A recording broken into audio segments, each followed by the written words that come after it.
Welcome to Harrison Hats.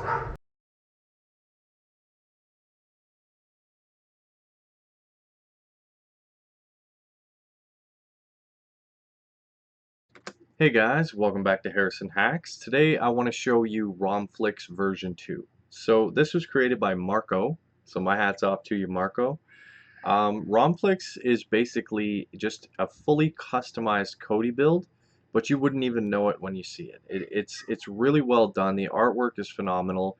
It's very easy to use, and I'm going to show you guys a few tips and tricks in this video, as well as give my thoughts. Closer to the end, things I love, things not so much, but for the most part, I think it's really cool, and I think a lot of people may enjoy it. So I thought, why not make a video about this for everyone to enjoy.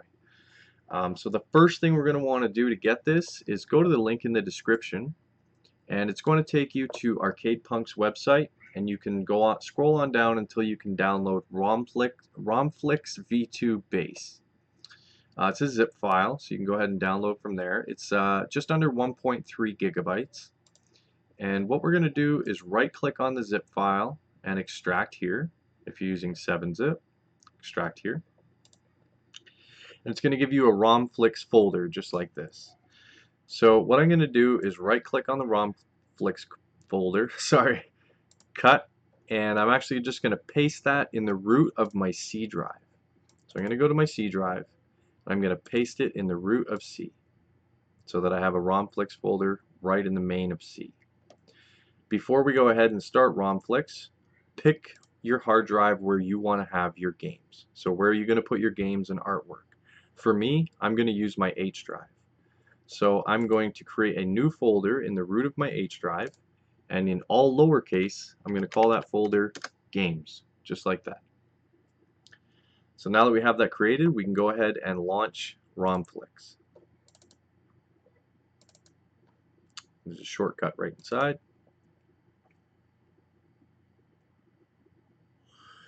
So I'll show you guys around a little bit, and then we can get into I'll set up a system, and then you guys can get a feel for it and see if it's for you.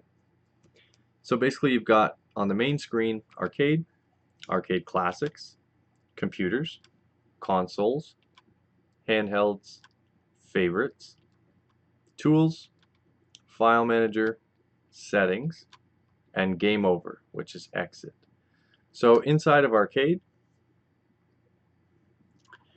Capcom CPS 1, Capcom CPS 2, Capcom CPS 3, and I mean you can go through the whole list. I'm going to quickly go Cave, Final Burn Alpha, MAME, Pac-MAME, Sega STV, System 16, System 24,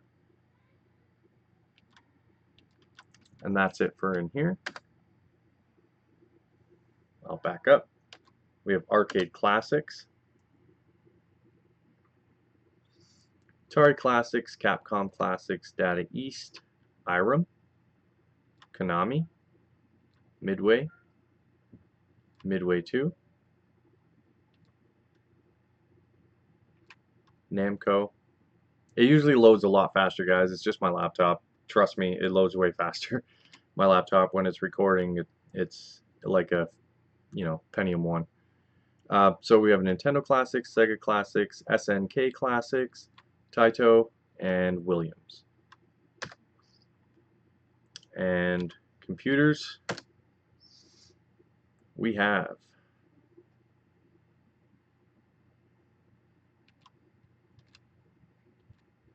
oh, there we go. That's just my laptop. Atari ST, Commodore 64, Amiga. There we go. It's just my laptop catching up.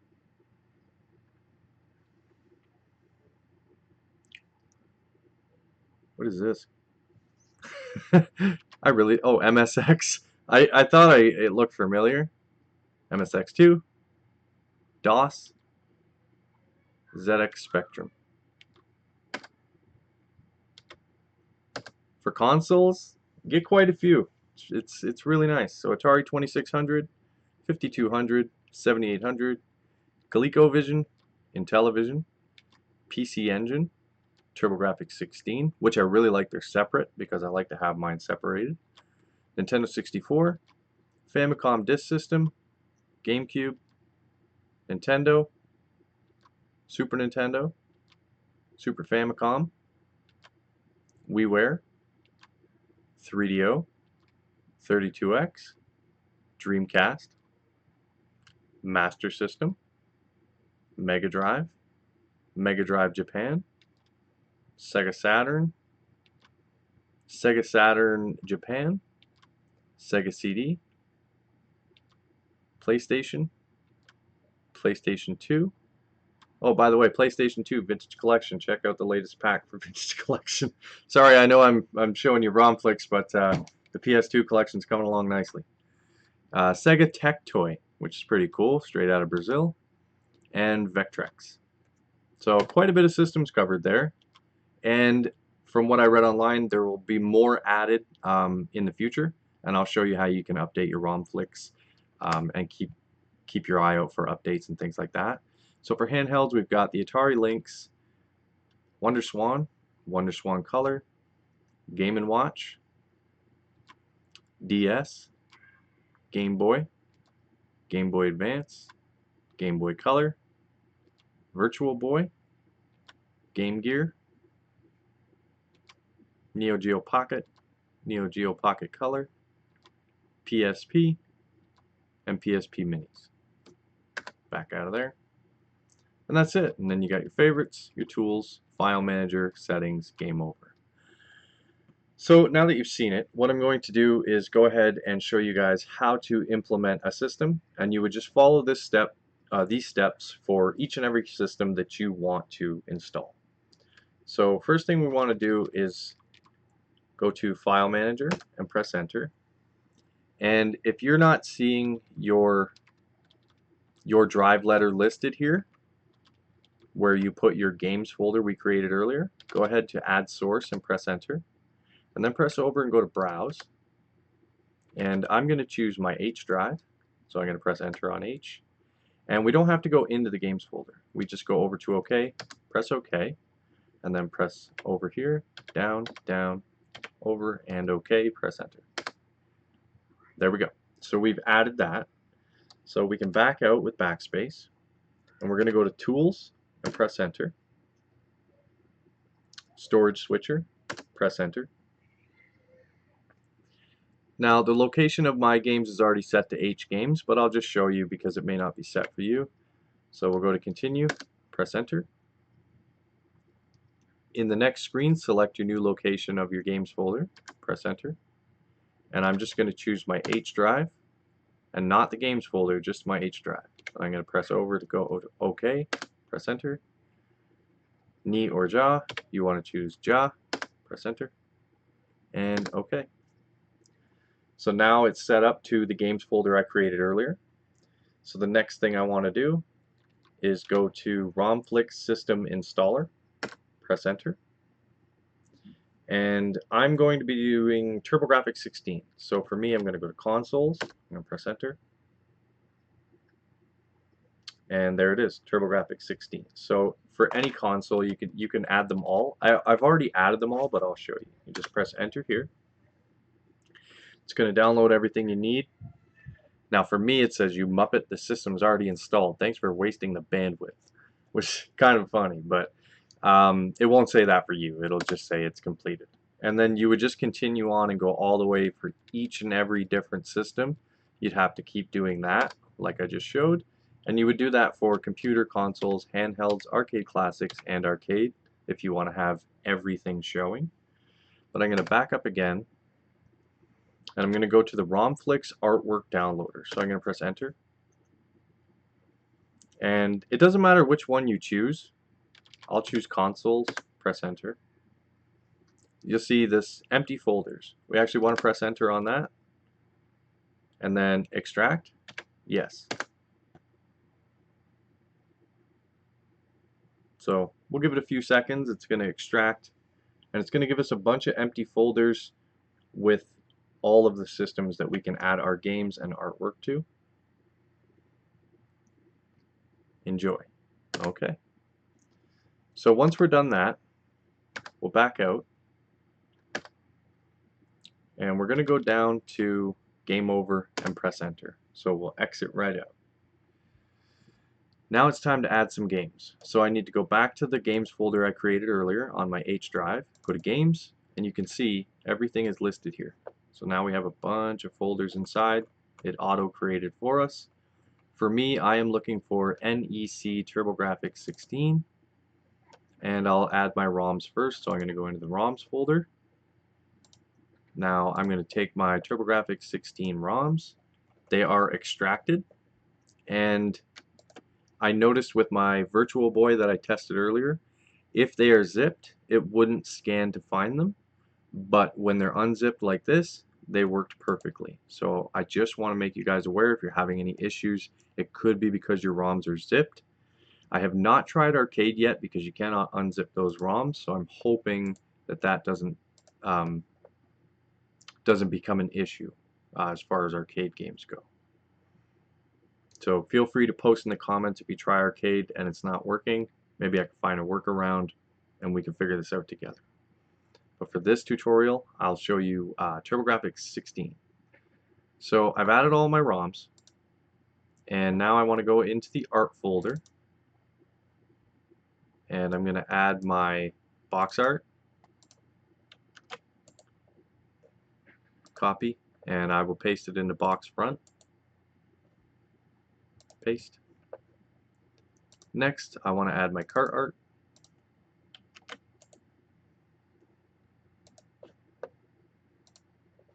And I want to paste that into cartridges.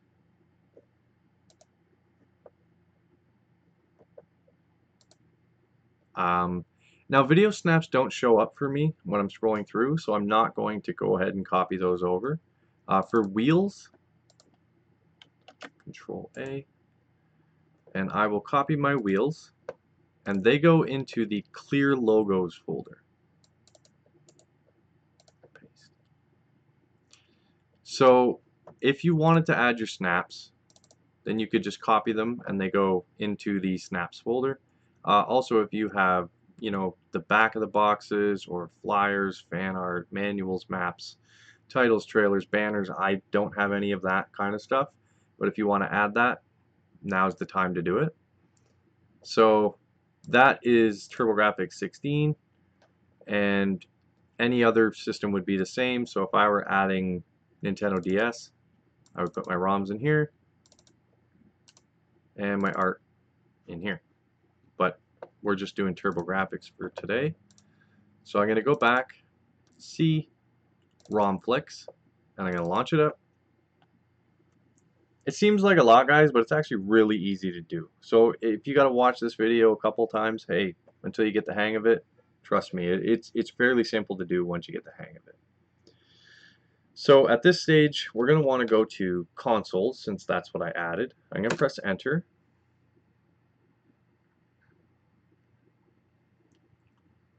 And I'm going to scroll down until I find TurboGrafx 16.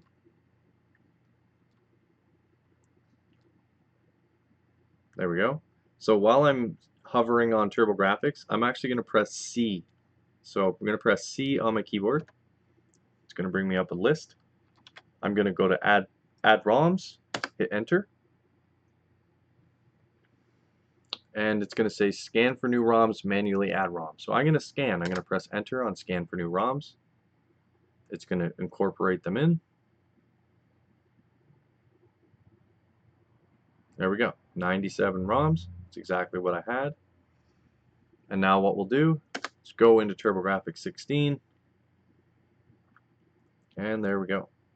So you get your box art. It's telling you the year it was released, what type of game it is, who created it, as well as a little bit about each game.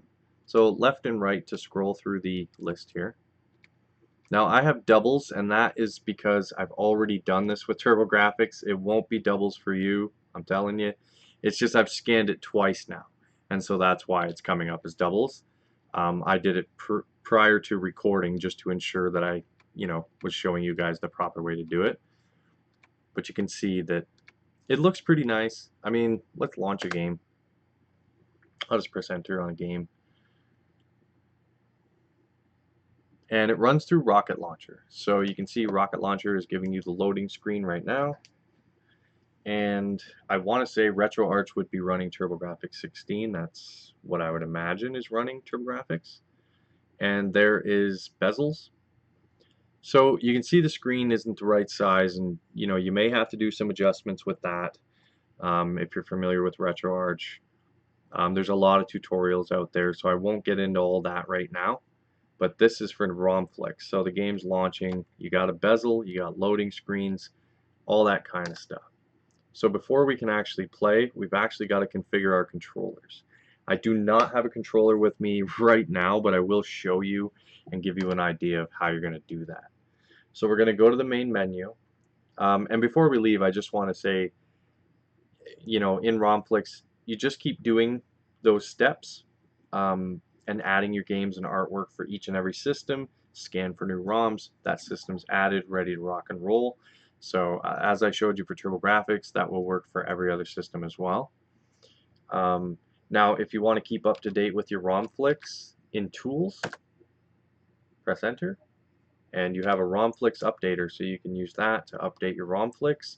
This was just released, so I'm not going to go ahead and check. I'm pretty sure it's up to date. But there you go. So I'm going to exit out and show you guys where you're going to go to set up your controllers. So inside your RomFlix folder, there is a system folder, emulators, downloads, Visual C++ if you need the installer, and RomFlix. We're going to go into the emulators folder, and here are the emulators. So you're going to launch each emulator individually and set up your controls within the emulator. Now, I have a lot of videos on my channel on how to configure controllers for certain emulators, whether it be through RetroArch, I have independent videos, or even my vintage collection. If you want to play a certain system, I probably released it for vintage collection, and it'll show you how to set up your controls within those emulators. So we have like SNES 9X. Retro is RetroArch. You would go ahead, launch it up, and from here you're going to want to go over to Input, User 1 Binds, and then configure your buttons all the way down. So like I said, don't have a controller. I do have other videos on this if you want to check out my channel and get those videos. But basically, before you can start playing, you do need to go through each and every emulator here and make sure your controls are set up the way that you like them. Once you're done, you can go ahead and relaunch RomFlix and start playing. So now I just want to talk a little bit about RomFlix, the good and the bad. So, and there's not a lot of bad. I mean, and I wouldn't even call it bad.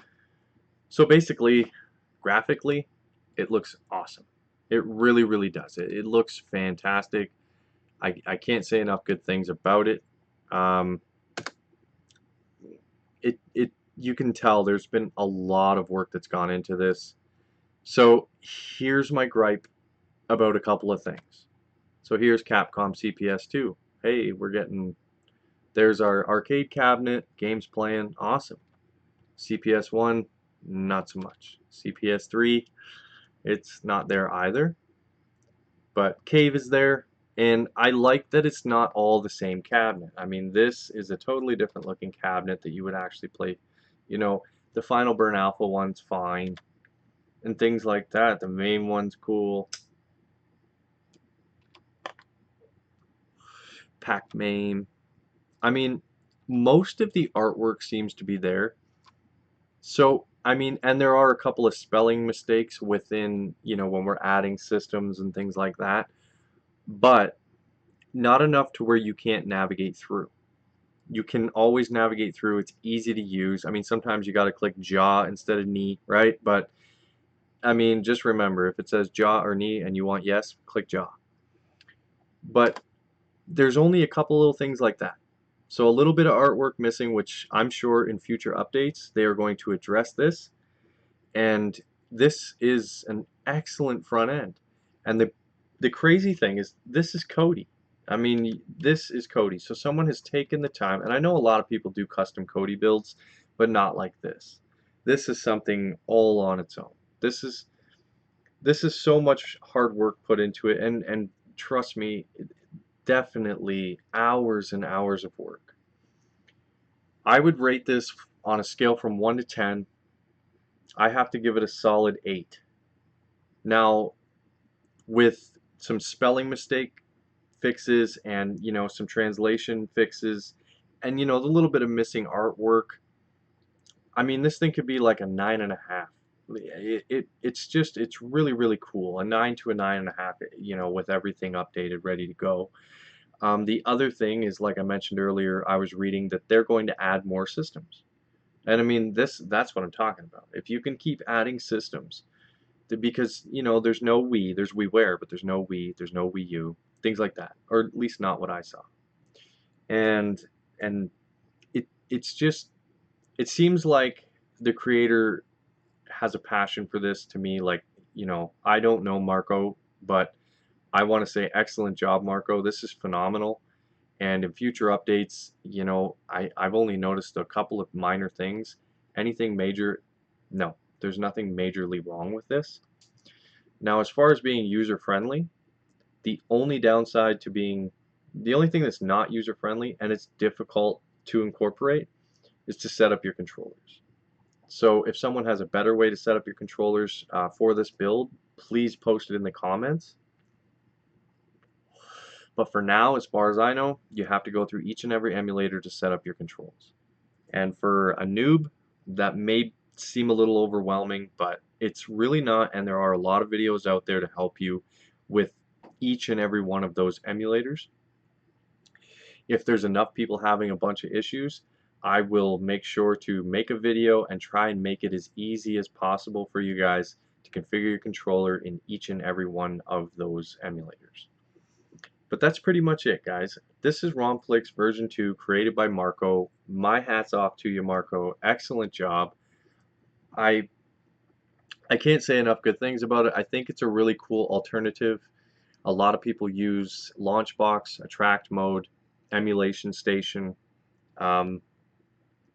Attract Mode is my main front end that I use.